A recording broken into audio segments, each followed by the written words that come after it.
Bonjour, je m'appelle Marlène et je suis une professionnelle en relations d'aide. J'ai pris l'habitude de nous tirer des cartes. Aujourd'hui, on regarde les rebelles sacrés que j'aime beaucoup. Donc, je nous ai tiré la carte 17. Le 17, c'est un magnifique chiffre qui donne 8, ce qui est déjà avec nous. Vous voyez comme elle est belle.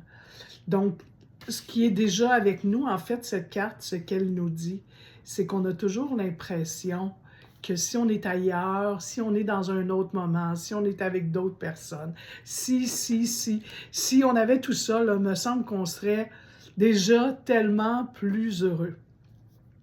Ce qu'elle nous dit, c'est que tout ce que tu as besoin pour être heureux, tu l'as déjà présentement dans ta vie. Tu as déjà tout ce qu'il faut pour faire ce que tu veux faire. Si tu veux faire un voyage, tu peux commencer par faire le premier pas. Si tu veux faire une toile, tu peux commencer une esquisse. Si tu veux écrire un livre, tu peux commencer par une page. Donc, on a tout en nous pour nos rêves.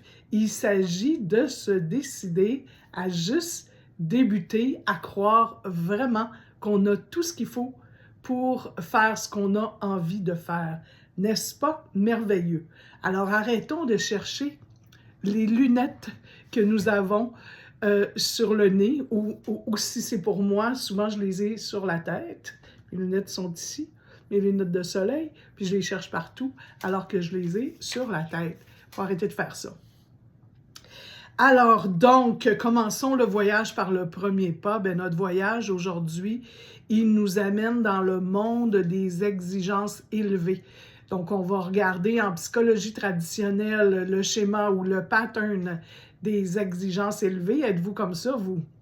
Et puis ensuite, on va regarder une méthode de la psychologie positive pour contrer cette difficulté-là, pour aller à sens contraire et se guérir, se rendre joyeux, se rendre heureux, augmenter nos émotions positives, diminuer nos émotions négatives et améliorer notre satisfaction face à la vie. C'est 3 éléments majeurs qui vont faire en sorte qu'on va ressentir du mieux-être de plus en plus dans notre belle vie d'amour. Donc, l'assujettissement, pas l'assujettissement, qu'est-ce que je dis? Les exigences élevées.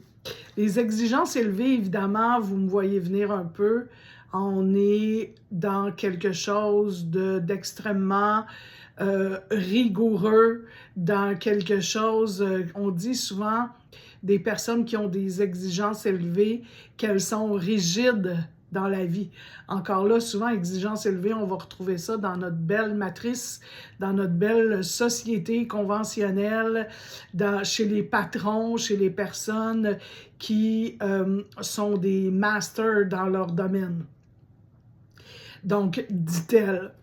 Fait que je me fais rire moi-même parce que je me prends au piège très souvent de mes comportements qui ont existé ou qui existent encore. Donc, on a de la misère à se détendre, on a beaucoup d'ambition, on est continuellement stressé, on a de la difficulté à être satisfait de ce qu'on fait.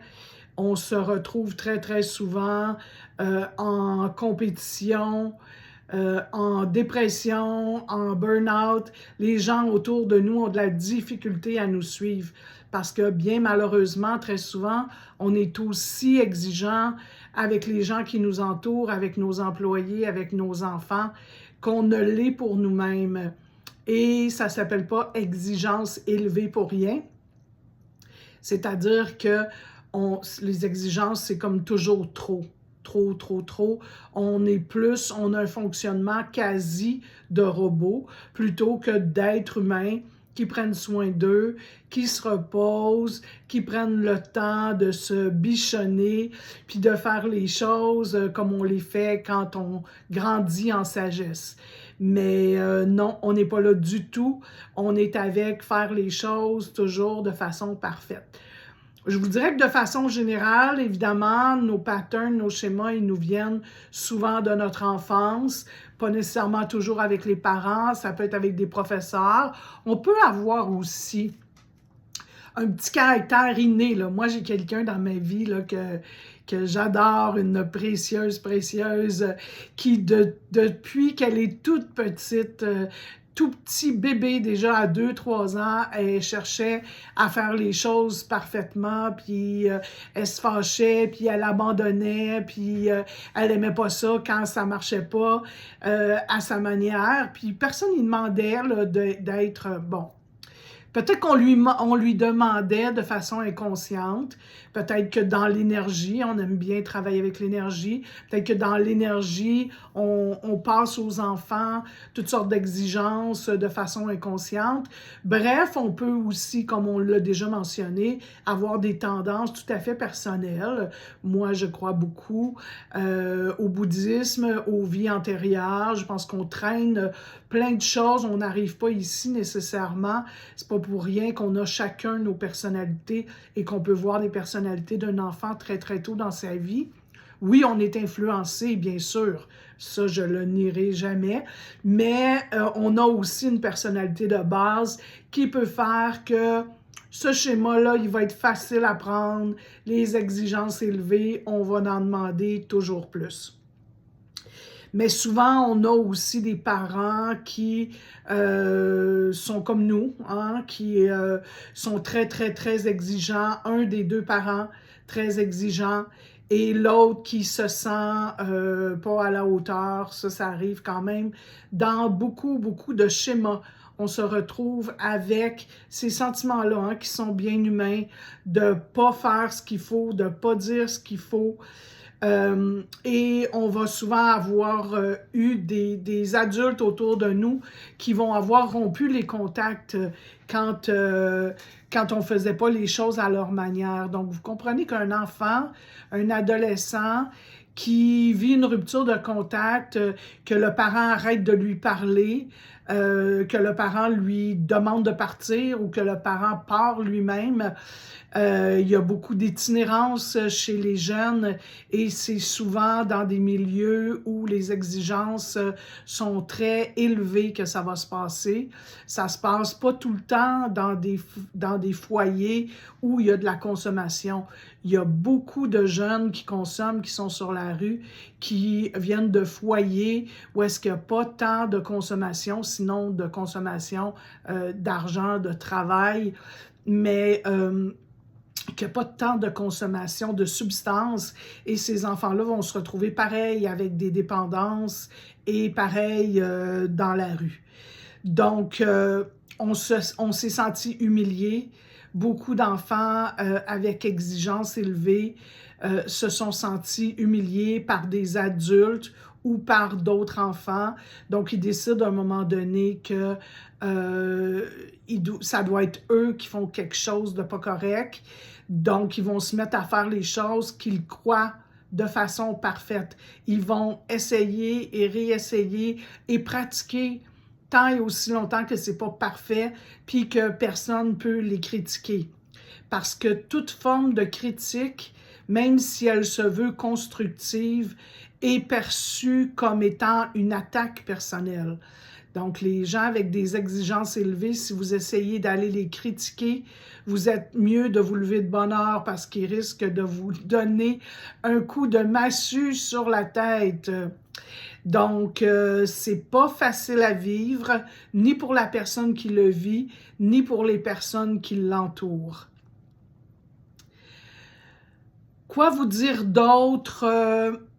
Ce schéma, finalement, est un schéma qui ressemble à quelques autres schémas, en ce sens que avoir manqué d'amour et avoir manqué de discipline, ça ne veut pas dire que parce qu'on a des exigences élevées, qu'on a nécessairement eu de la discipline, les parents qui sont exigeants vers leurs enfants, les parents qui demandent à ce que l'enfant arrive avec des notes de 100%, que 80% pour eux, ça ne fonctionne pas, ne sont pas toujours des parents qui réussissaient eux-mêmes à l'école, puis qui réussissent eux-mêmes dans leur milieu de travail. Ça peut même être le contraire parfois.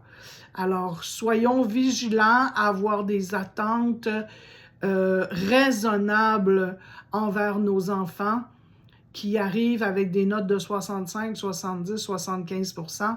Aujourd'hui, on le dit, vous leur demandez s'ils sont fiers d'eux, s'ils croient qu'ils ont fait les efforts nécessaires, et si leur réponse est oui, ben on les félicite.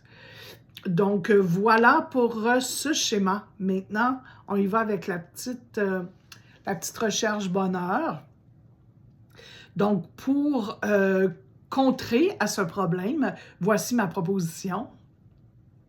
Faisons preuve de générosité. On s'est déjà parlé de la générosité, mais ici, avec les exigences élevées, on va se parler de générosité envers soi-même. Et qu'est-ce que ça veut dire, la générosité envers soi-même? Ça veut dire descendre les attentes, diminuer les objectifs. Vous savez, quand on fait des objectifs en relation d'aide, on demande à la personne de se donner des objectifs mesurables, réalistes. Donc, on va demander que vous fassiez vous-même votre plan d'intervention et qu'il soit teinté d'amour, de tendresse, d'accueil, d'acceptation et qu'il se fasse de façon heureuse, joyeuse et généreuse. C'est-à-dire qu'on veut avoir un plan d'intervention pour une fois dans votre vie. Vous n'allez rien faire pour les autres. Vous allez faire les choses pour vous seulement, prendre soin de vous, vous donner rendez-vous. Une fois par semaine, vous allez vous donner un rendez-vous tendresse à moi-même. Vous pouvez vous acheter des cadeaux si vous voulez, mais pour les personnes qui ont des exigences élevées, le cadeau est un petit peu à tendance pernicieuse, je dirais, parce que c'est facile de faire un cadeau. Si vous êtes de ceux qui aiment recevoir des cadeaux, votre langage amoureux, c'est les cadeaux. On sait que quelqu'un qui a un langage amoureux, cadeau, c'est pas nécessairement une boîte enveloppée avec une boucle dessus. Ça peut être du temps dans un spa, du temps qui vous est accordé. Ça peut être une petite lettre d'amour. Ça peut être des petits post-it qui sont mis un petit peu partout dans la maison pour se rappeler qu'on est une belle et bonne personne. Ça peut être plein de choses. Mais maintenant, c'est centré sur vous seulement. Donc, vous avez à apprendre à vous connaître, apprendre ce que vous aimez, ce qui vous rend heureux. Je veux aussi vous parler du bonheur contagieux. Chez les scientifiques, on s'est demandé si le bonheur était contagieux. Bien, on s'imagine bien que oui, mais comment on fait pour mesurer ça? Ça a été dans cette étude-là, ça a été sur 5 ans avec 5000 personnes. Donc, c'est assez sérieux comme étude. Et on s'est rendu compte que, ne serait-ce qu'en analysant les réseaux sociaux, les personnes, c'est pas que ça qu'on a fait, là. Il y a eu plusieurs questionnaires, mais ne serait-ce que d'être heureux, de se montrer de bonne humeur, jovial sur des réseaux sociaux, ça contribue à ce que les personnes qui lisent notre page soient plus heureuses. Ça contribue aussi à ce que nos amis, à ce que notre famille, à ce que les gens autour de nous soient plus heureux. Alors, c'est prouvé hors de tout doute qu'une personne heureuse a un impact sur plusieurs personnes autour d'elle. Je pense à un exercice qui a été fait à un moment donné aussi en laboratoire où on demandait aux personnes de se regarder dans un miroir en souriant avec un stylo à la bouche. Et les personnes ont été mesurées comme étant des personnes qui avaient passé un bon moment. On analyse les ondes du cerveau et on réalise que ces personnes-là ont la zone du bonheur qui s'éclaire comme si elles avaient pris de la cocaïne. Alors, pour vous dire que l'effet d'un sourire chez une personne. Et le contraire a été aussi vrai. On leur a demandé de faire la moue et de se regarder dans un miroir pendant plusieurs heures. Et quand on mesurait avec les questionnaires, toutes ces personnes qui faisaient ces exercices, on se rendait compte, voilà pourquoi quelqu'un qui nous fait un sourire nous fait tellement plaisir, parce que tout notre visage, toute notre psychologie, tout ce que nous sommes en tant qu'être humain répond à l'effet du sourire. Alors, je vous offre le mien. Je vous remercie de regarder ces capsules parce que c'est important qu'on puisse propager la bonne nouvelle. Le bonheur existe sur cette terre malgré la pluie, malgré les guerres, malgré la maladie, malgré tout. Le bonheur existe. Alors, je vous embrasse, je vous aime, je vous souhaite d'être heureux.